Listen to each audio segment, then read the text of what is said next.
Welcome to the Commercial Real Estate Show, your source for insightful analysis and enlightening discussions. I'm Michael Bull. Thanks for being with us today. Well, we have a special show for you today. It's called The Fed's View on Commercial Real Estate. We have the opportunity to talk with Brian Bailey. Brian is a senior financial policy analyst in the Supervision and Regulation Division of the Federal Reserve Bank of Atlanta. Brian's responsible for thought leadership in commercial real estate and providing guidance on valuation issues.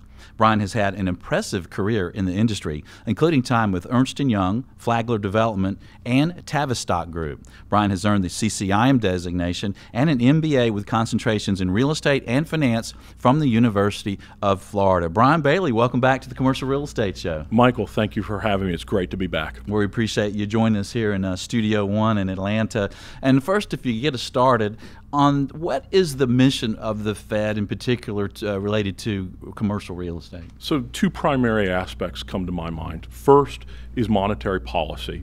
And so you have the dual mandate of full employment plus price stability, which is where the interest rate portion of the equation comes in that would impact commercial real estate and residential real estate. And secondly, you have our function of safety and soundness of the financial system.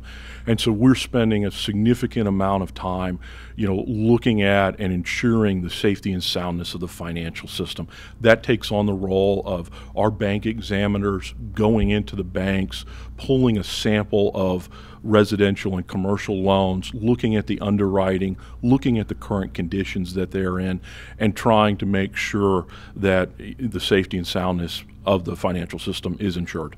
Well, that makes sense, and glad you're doing that, right? Well, tell us, what is your role, and how do you guys monitor commercial real estate? So my role has three tiers. One is being a sounding board for our examiners as they're in the banks looking at these loans. They would call somebody like me when they have questions and say, we're concerned about these rental rates, these cap rates. We're concerned about this project. Tell us what you think. So that's kind of one piece. The second thing is that I interact, significantly with the community, and trying to help take some of that information and shape the Federal Reserve's opinion on commercial real estate. We have very great data, but as you know, data, is rear-looking, and we appreciate all the folks in the community that are active participants that help us kind of ground our observations that come from the data in the reality of what's going on in the marketplace. And then third is trying to get out and speak about it. The Federal Reserve Bank of Atlanta, has been very generous in giving me the opportunity to go out and speak about some of the conditions and some of the information that we see day in and day out. Well, I like that you look forward. So many times if you look back, you don't know where you're headed in the rearview mirror, right? You got to look forward through that windshield. Well, let's also put it in perspective for the banking and for the U.S. economy overall. How big is U.S. commercial real estate in value, and how much is it involved in the GDP? Is that one of the easier questions? So, obviously these are just my views, and not the Federal Reserve Bank of Atlanta, nor the Federal Reserve System. But from some of the things that I've read, I would estimate that the commercial real estate and some of the land associated, the values probably range from 15 to $20 trillion.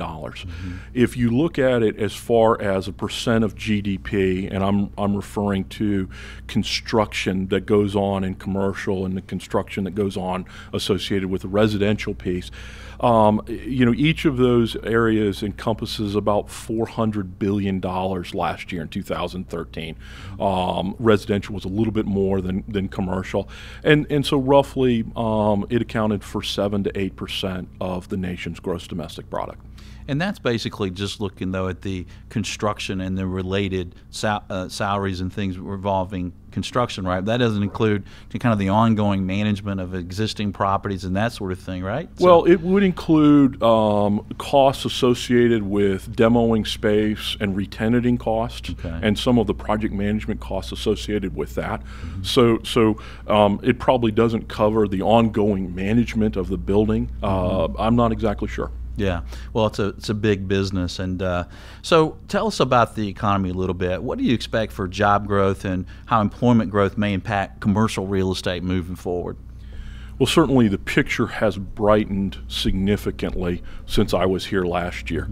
And just for the audience, we've given a slide deck to the commercial real estate show that they can post. And so if you look at the first page, which talks about household job growth, it's still a mixed bag. This is it represents the continuous 48 states, and it represents job growth by county. And there are areas that certainly, as some of my colleagues talk about, there's slack.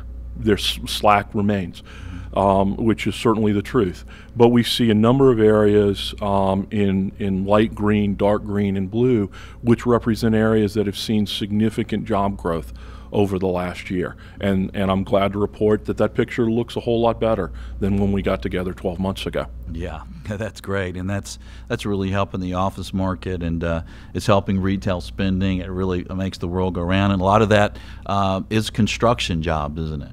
Absolutely, and to the second slide, what we've done is we've broken out the recovery associated with the last two downturns to try to look at how they're differing.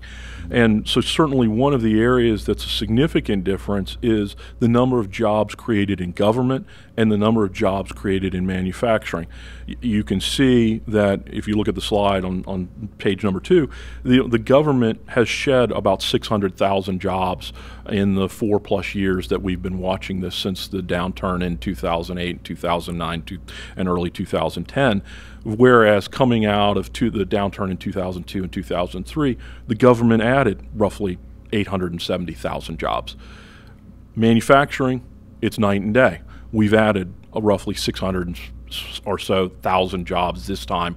So it really does give credence to we are seeing a rebound here domestically in manufacturing, which is certainly good news for the industrial sector.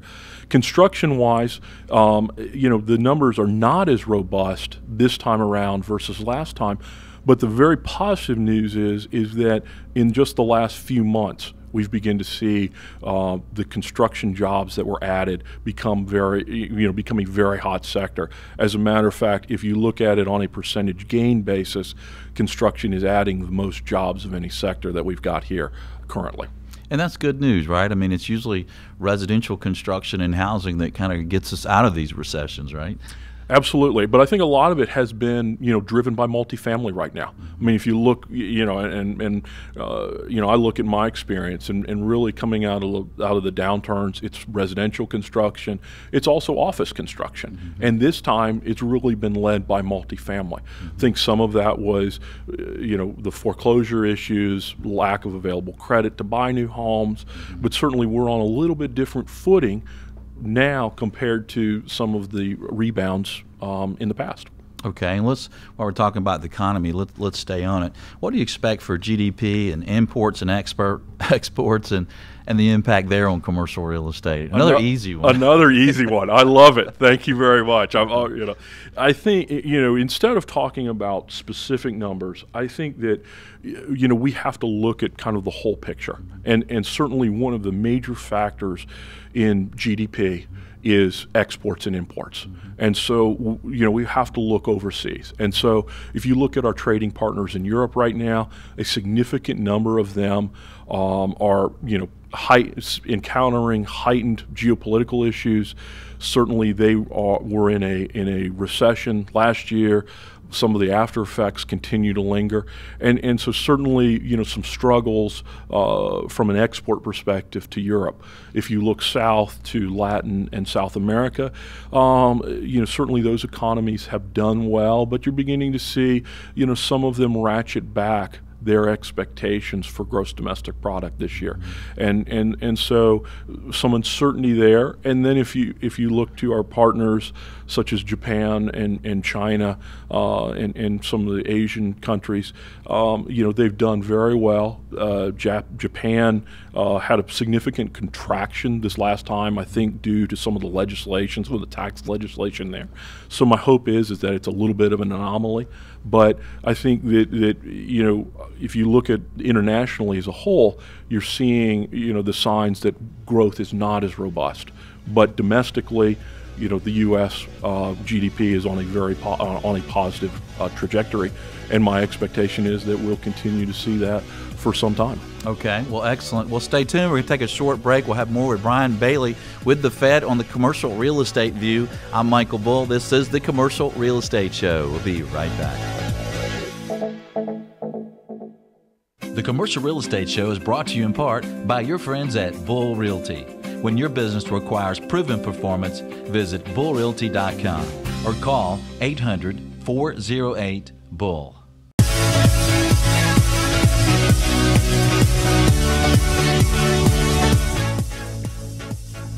Welcome back. I'm Michael Bull, and this is the Commercial Real Estate Show. If you'd like to know the absolute latest on any commercial real estate related topics, check out our on-demand show podcasts. Some available topics include separate shows with updates and forecasts of each property sector. There's a show called There's an App for That, and there's a great show on commercial real estate auctions. Basically, if it's related to commercial real estate, we've probably covered it. You can look over the show titles and access them anytime on your smartphone, tablet, or computer. Just visit iTunes or the show website, commercialrealestateshow.com. Today our show is called The Fed's View on Commercial Real Estate. We're talking with Brian Bailey, Senior Financial Policy Analyst with the Federal Reserve Bank of Atlanta. And Brian, I'd like to talk about banks a little bit. Have banks turned the corner? Are they doing well now? It seems like some recent reports say they're doing a lot better. Right. And certainly my view is that they are improving significantly. I would reference the asset qualities have improved significantly, so the percentage of non-performing assets has dropped significantly since the peaks in 2009 and 2010, both in construction and development loans, but also the performing properties. And so certainly some very positive news there. I think you see it in lending. You see a number of banks that are returning to the lending environment. And for the audience, one of the slides I reference is our fourth slide that talks about commercial real estate outstanding balances at banks.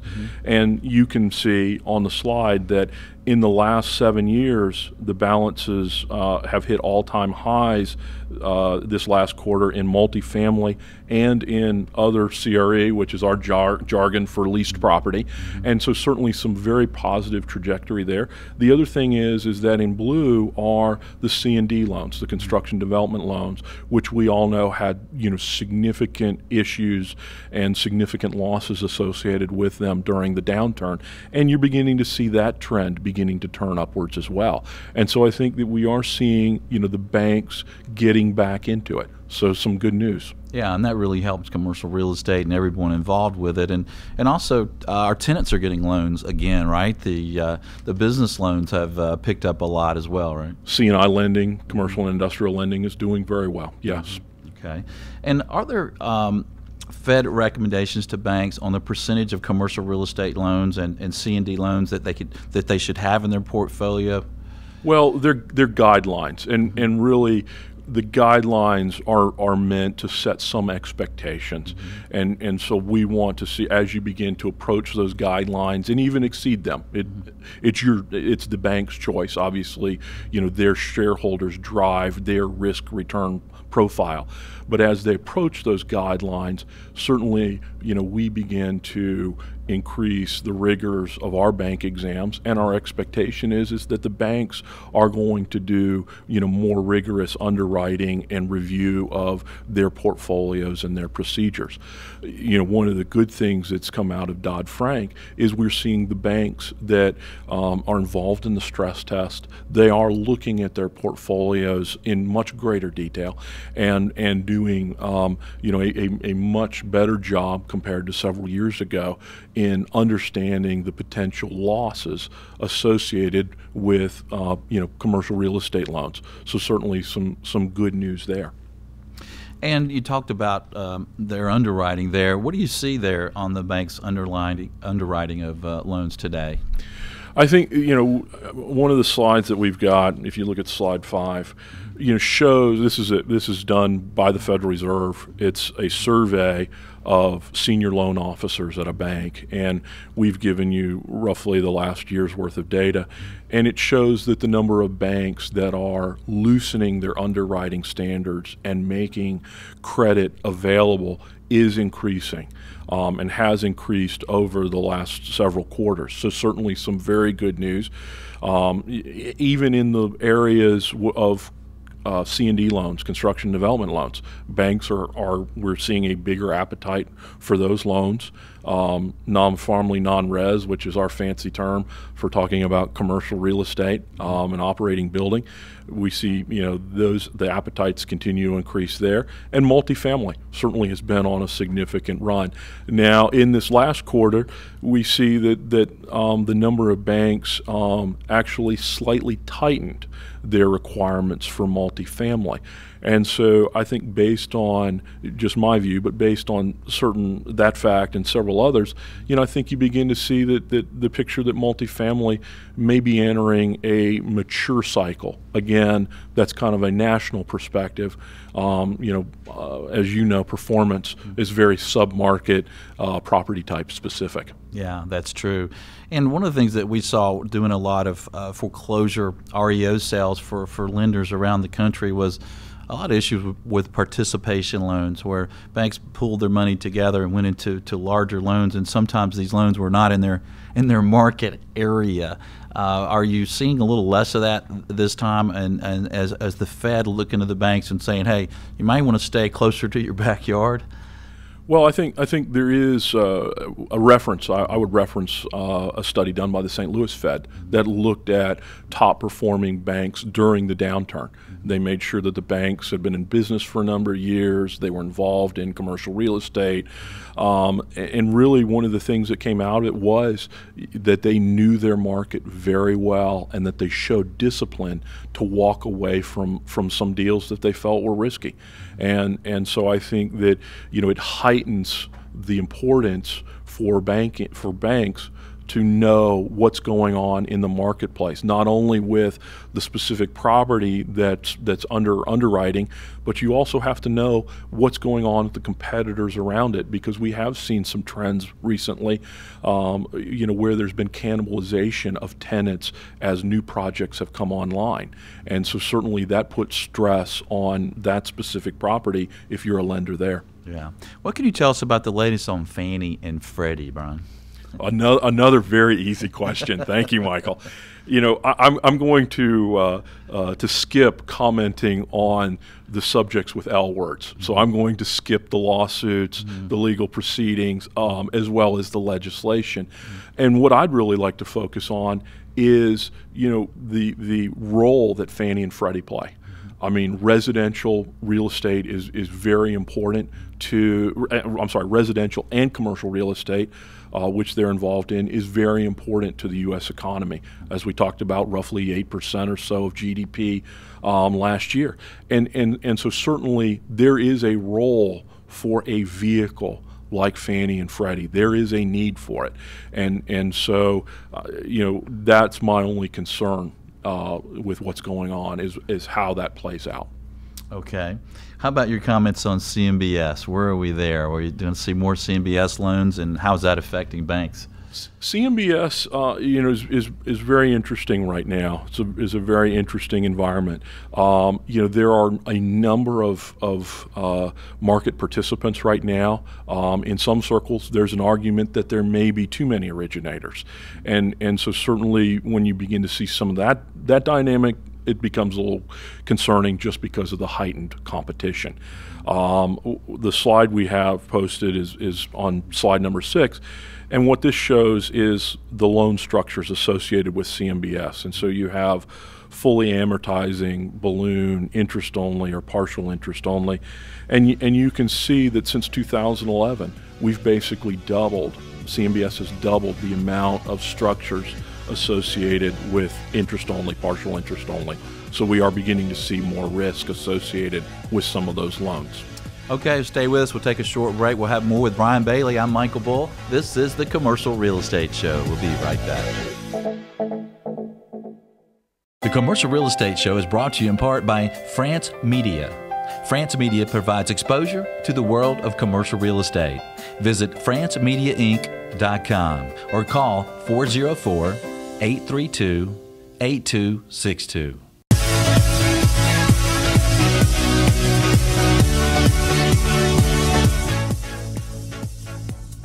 Welcome back. I'm Michael Bull, and this is the Commercial Real Estate Show. You may be listening to the show anywhere from Atlanta to Hawaii today. The show has been on the air for 4 years around the country on iTunes, on multiple websites, and on 11 stations around the country.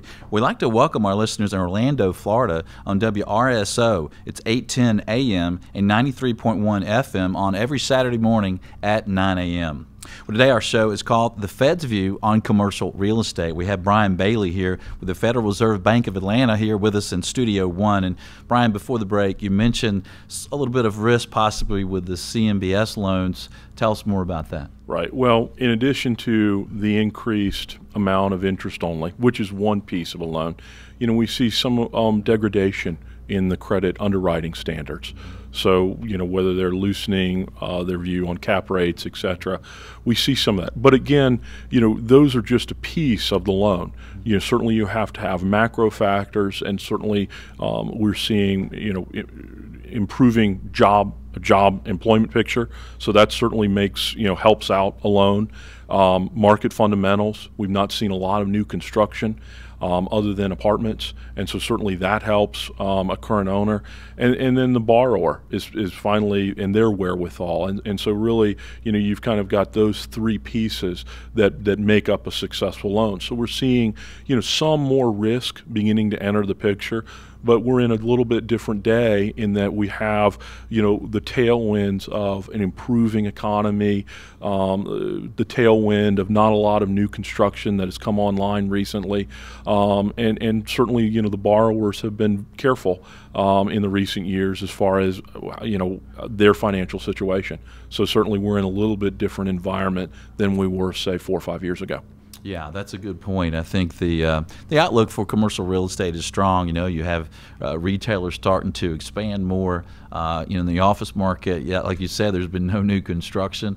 So there are a lot of great signs. And you mentioned new construction levels. That seems like, one of the untold stories. I think that in some ways commercial real estate takes care of itself if there's less built. And times can catch up and occupancy catches up. What have you seen for construction levels? Well, I think except for multifamily, except for apartments, construction for office, retail, and industrial has been relatively muted. Now you're seeing it return in some of the major markets, industrial specifically, seeing several new industrial projects, seeing new specific tenant, owner-occupied type office projects that are going up, or retail projects. But still, the market is very careful with the construction just because of the fundamentals that we have in place. Vacancy is trending downward, but it's still at heightened levels. And so we've still got a little ways to go before I would expect to see, a wave of speculative construction begin. Multifamily, different story. Multifamily has had a very good run for 2 or 3 years now. The construction is back significantly, and so I would probably categorize that sector as one of maturity. Again, very sub-market specific.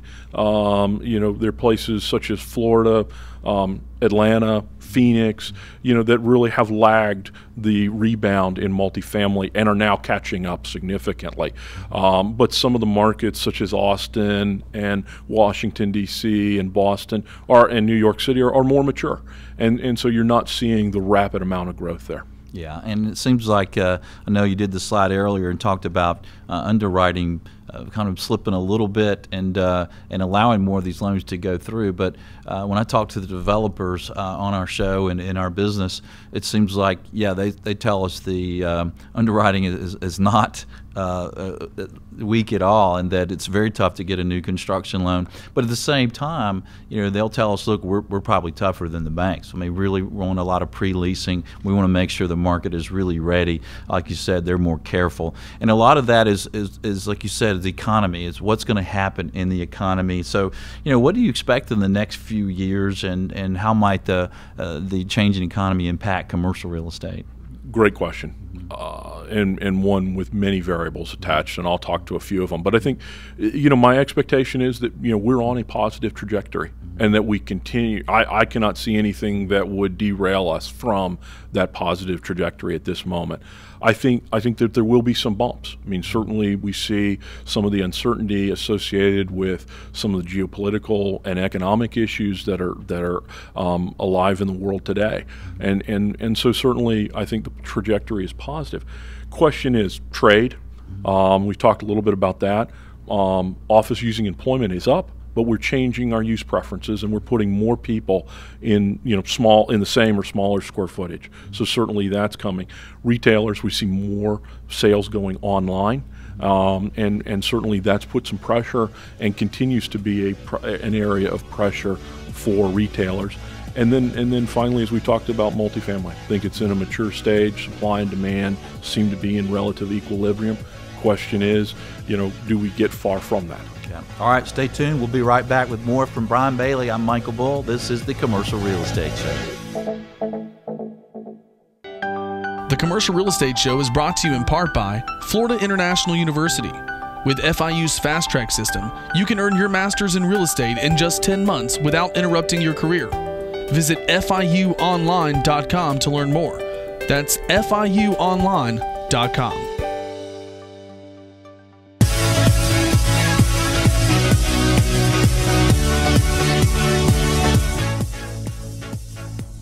Welcome back. I'm Michael Bull, and this is the Commercial Real Estate Show. We have some great shows coming up for you, including one on adaptive reuse and one on healthcare real estate. Be sure and catch shows of special interest for you. Sign up for a once-a-week email announcing the show topic at commercialrealestateshow.com.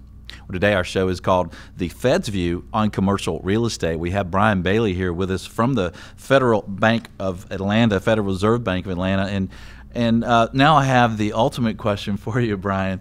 And how soon, at what level might interest rates rise? Thank you, Michael. I appreciate the easy question. I wish I would have brought my crystal ball today. Yeah. I certainly could have been of help. But I think, the Federal Reserve and the officials at the Federal Reserve have done a very good job at articulating our position on short-term interest rates and what their expectations are as far as the Fed funds rates are concerned. I would reference, a speech given just a little while ago by the Federal Reserve Bank of Atlanta's president, Dennis Lockhart.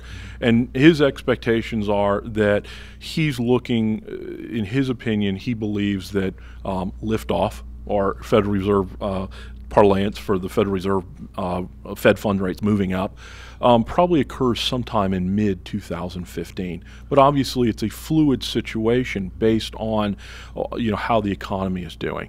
My personal views on how it will impact commercial real estate is, I think that in the short term, with a very measured, well-articulated move, is that there will be very minimal impact to debt service in the short term. Cap rates, I don't think will move significantly either. Again, my personal views.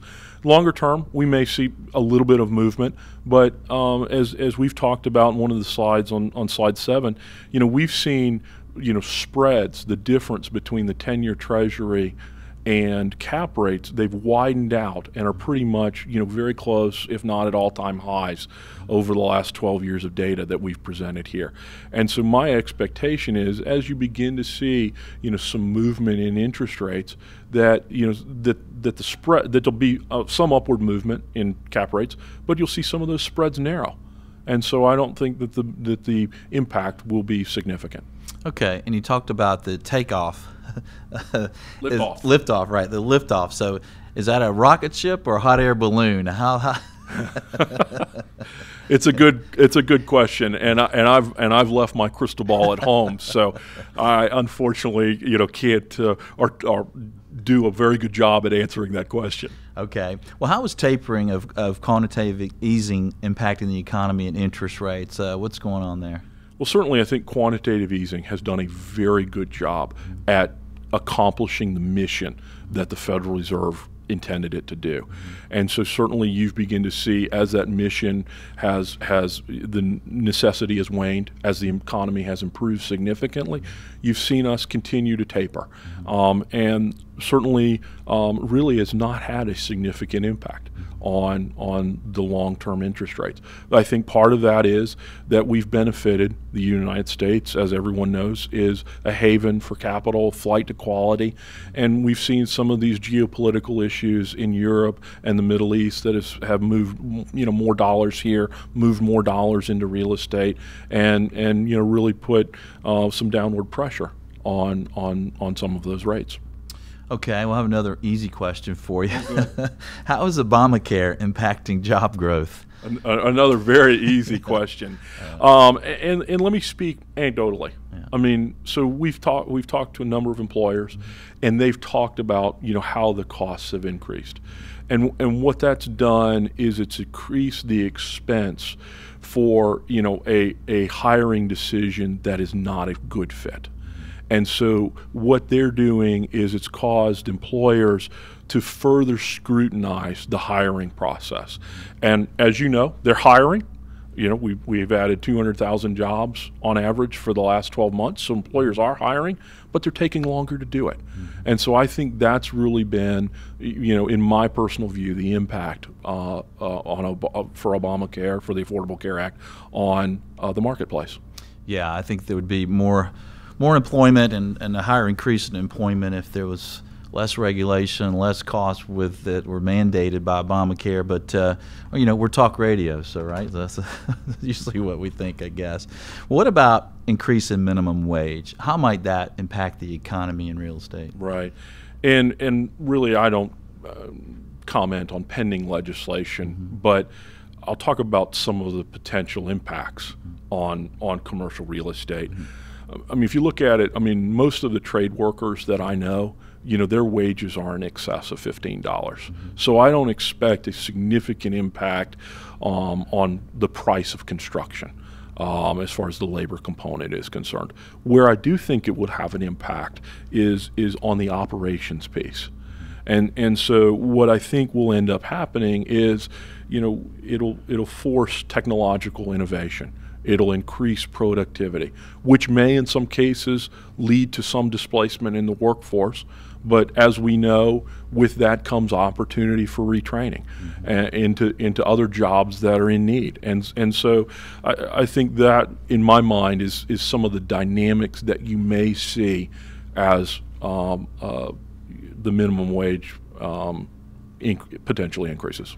Yeah, I think that's an interesting point. I think we may be dealing more with computers and machines than people if they raise minimum wage. I mean, we'll probably go into McDonald's and get it from a machine, right? Absolutely. I think robotics and look at all of the publicity around drones right now. I mean, not that we're ever going to replace the UPS man, but I mean, there certainly are folks, e-retailers, that are trying to think outside the box and potentially, get your Amazon delivery by drone or something like that.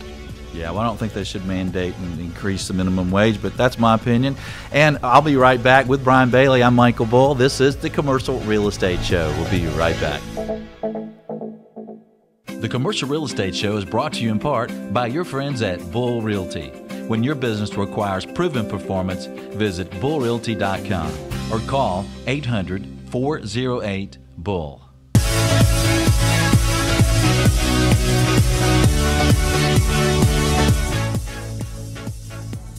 Welcome back. I'm Michael Bull, and this is the Commercial Real Estate Show. Today our show is called The Fed's View on Commercial Real Estate. Remember, if you have any questions, do please send them to us. Each business day, I answer a commercial real estate related question on video. You can see these questions and answers, these short, quick videos at the Commercial Real Estate Show website. Just look for the tab answers. We have Brian Bailey here with us with the Federal Reserve Bank of Atlanta. And Brian, this is a short segment here at the end of the show, but what might surprise people about the Fed? Certainly. One of the things that I didn't know about the Fed prior to getting there is that all the revenue that the Fed generates is turned over to the United States Treasury. We are allowed to charge for the services that we render to banks, plus the investment income that we make, and all of that money is turned over to the U.S. Treasury. And last year, I think we turned over roughly $90 billion. Nice, thank you. Absolutely. A little change. That's right. What else might surprise people about the Fed, Brian? Well, one of the things that's been great for me is interfacing with the public and all of the folks who have readily contributed their time and expertise in trying to help us understand the trends in the marketplace. I can't say thank you enough. I'm very appreciative. They understand that the Fed has some very hard decisions to make, and we're trying to make the best informed decisions that we can. So I just like to say thank you to those folks who help us. That's great. You can call me anytime you guys need anything. You got it. Can you share a closing tip with our listeners? Well, I think, right now, we're in a different day than we were a year ago. We're seeing job growth. We're beginning to see some income growth.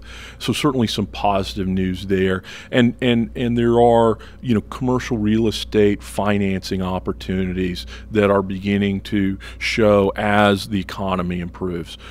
Certainly good news. And based on some of the data that we've provided to the show, you see that the banks are looking for opportunities to lend. A number of them are loosening their underwriting standards, and we're beginning to see the fruits of that as you see multifamily lending, the balances at all-time highs over the last 7 years.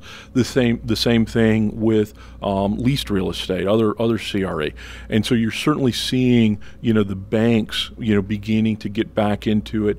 They are looking for opportunities, so I think it is a good time to look at the lending environment if you're looking for financing. I think that's very positive fact.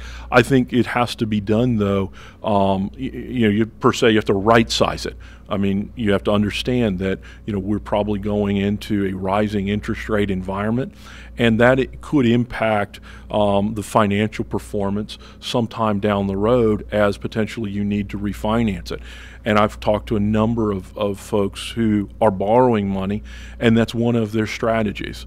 They don't no one understands how far interest rates are going to go, but one of the things that they're doing to mitigate that risk is they're borrowing an amount that they feel comfortable with.